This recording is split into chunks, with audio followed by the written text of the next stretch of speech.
Welcome back to the deep dive, everyone. And today we are getting right into week 1 of the Matriarchs Dispatch. Yes. And look, I know you are already inside this ecosystem. You are reading the dispatches, you understand the stakes here, so we aren't going to sit here and explain the absolute basics to you. No, we don't need to do that. Right. Our mission today is really to synthesize. Because the 8 pieces of content that rolled out this week, I mean, it wasn't just a standard content calendar. Not at all. It was a manifesto in motion. Exactly, a manifesto in motion. Yeah, and structurally speaking, there was one single unifying argument connecting every single post, every data point. And that argument is that we are called matriarchs in the machine because we are not standing on the outside of the digital economy looking in. Right, like holding up a protest sign or something. Exactly. We aren't petitioning for access. We have always been inside it. And right now we are rewriting it from within. Which is such a powerful reframe. And I want to start right at the foundation of that argument, which is the foundational stakes of this week. We saw the launch of the Substack. Yes, the archive. The unerasable archive, because it's so strategic, right? This argument needs a permanent address. It absolutely does. When you are gathering evidence of this magnitude over 3 years of research, it deserves a place that cannot be easily erased or suppressed by an algorithmic whim. The archive matters. It really does. And then on Monday, we had the brand launch across Medium and LinkedIn. And the name itself, Matriarchs in the Machine, it is the position statement. It is the entire argument distilled. Matriarch means authority that has been earned over decades. It is tested. It is refined. Right. But I have to ask you about this because this is something I hear a lot. Why completely reject the soft terminology? You know, the corporate world loves to call women over 40 things like seasoned or... Experience. Yeah. Or having a quiet influence. And matriarch is just so sharp. Like, if you are building a fortress, you don't use pillows for bricks, right? Yeah. So why is it so crucial to reject that language of being, allowed in? Because the soft language implies a request for permission. It implies that you are waiting for the system to accommodate you. Matriarch is earned. It is structural authority. And in the machine explicitly states location. It says, we're already operating the gears. We aren't asking for a seat at the table. We built the table. Wow, we built the table. I love that. And if the name claims our place inside the machine, then Tuesday's post proved exactly how that machine currently responds to us. Right. The forensic invisibility. Yes. The Lucy Ferguson experiment, which is just, it's wild. Can you walk us through that metric? Absolutely. So Lucy Ferguson ran a controlled experiment. She went into her LinkedIn profile and changed her name from Lucy to Luke. Just changed the name. One letter. Just one letter. And her impressions surged by 818%. 818%. That is, that's not a glitch. No, it's a mechanism. Right. And the moment she changed it back to Lucy, that reach plummeted immediately.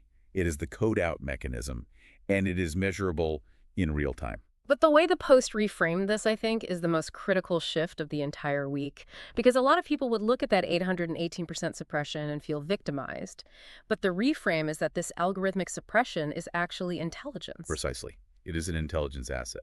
The ghost in the code is the architect. Right, because what the algorithm did to us, that suppression, actually became the thing that makes us most dangerous to it. Yes, because you are forced to observe the architecture. You learn exactly where the seams are. Exactly. And that ties so perfectly into Friday's newsletter, right? The collective voice. Bringing the community into this realization. We are an entire demographic of architects who remember the old analog world, and we are literally building the new one. We have the historical context that the algorithms lack. Yes. But, algorithmic suppression is really just a digital reflection of a physical economic reality. So let's look at this systemic removal that is operating at scale. Wednesday's data. Wednesday's data, which is just sobering. Let's put this on the table. The economic inactivity rate for women aged 50 to 64 in the UK is 29.4%. 29.4%. Compared to 20.7% for men in that exact same age bracket. That gap is massive. And the cost of that? It is an 8.7 to 9 billion annual cost to the UK economy. 9 billion pounds annually. And for so long, society has just called this a personal crisis, right? Like, oh, she just couldn't handle the pressure, or she lost her ambition. Which is incredibly convenient for a system that has no interest in accurate naming. But the research gives it a name. It is the Convergence Window. The Convergence Window. Let's really break this down because it proves this is a structural collision, not a personal failing. There are 6 pressures arriving simultaneously. Right. And Wednesday's post evidenced this with hard research. For instance, Bangle et al. On perimenopause cognition. Right, so you have this profound neurological shift. Exactly, intersecting with the 12-year ADHD diagnostic gap identified by Ferguson et al. Wait, 12 years. A 12-year gap between men and women for diagnosis. So women are hitting this window completely unresourced for what their brains are actually doing. So they've spent decades masking, and then at the same time, they are hitting the peak of unpaid care. Yes. The Center for Caring Carers UK data shows the immense value of unpaid care, and women are carrying 61% of it. It's the most expensive mislabeling in the UK economy, period. It is, because these pressures don't just happen to coincide, they compound. They compound. But, this coordination of erasure, it doesn't just suddenly activate when we hit midlife. Which brings us to the ad hoc post on Katie Hill. And for the listener, we are keeping this strictly clinical. We are strictly neutral regarding any political parties here. We are only looking at the structural mechanics outlined in the source material. Understood. The mechanics are what matter here.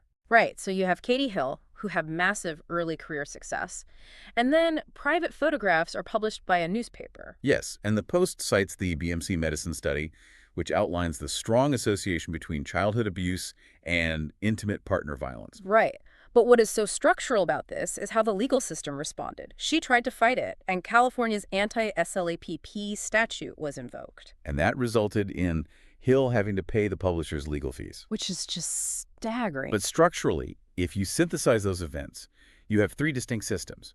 You have the partner, you have the publisher, and you have the court. 3 systems. But they all serve one single coordinated function. Removal. Removal. The coordination erasure operates exactly the same way. It just doesn't wait for midlife to execute. No, it doesn't. And seeing that systemic coordination, centuries old, it forces us to look at how women have historically survived it, which is such a beautiful transition into the British Vogue books list posts. Yes, the 4-century precedent. 4 centuries. From Aphra Behn in 1677 all the way to Bernardine Evaristo in 2019. It is literally 4 centuries of women writing against this exact resistance. They are dealing with the exact same preoccupations that we face now inside the Convergence Window. Exactly. It's a literature built specifically for women who feel mislaid at 52. We have the historical precedent, and now we are building the new architecture. Which brings us to Thursday's post, the methodology of the build. Yes, Thursday opened the door. Let's unpack this architecture because this is the blueprint. Recover, rise, and reign. Recover is the first step, and that is simply accurate naming. Right, so stopping the self-blame, realizing the convergence window isn't you failing, it's a systemic collision. Precisely. Once you stop blaming yourself, you can move to rise. Rise is reconfiguration. Reconfiguration of what exactly? Of your intelligence.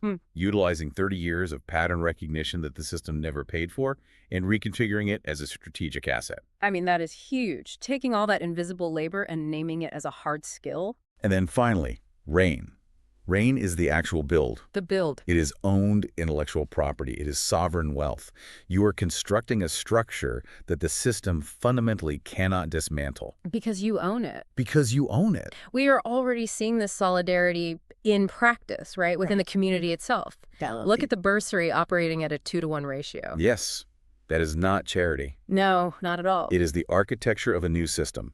It is specifically designed not to replicate the economic exclusion that it is aiming to dismantle. It is so intentional. And if we look at the overarching thread of all 8 pieces this week, it wasn't just a content week. The system named us invisible. We named ourselves matriarchs.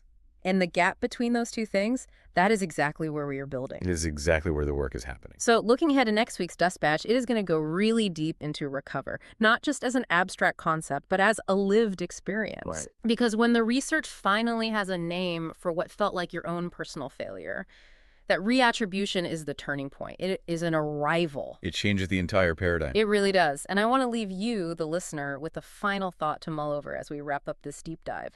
If this systemic erasure actually handed us the ultimate blueprint to the machine, what hidden advantages are currently sitting unrecognized in your own professional history? The machine will run on the code we write.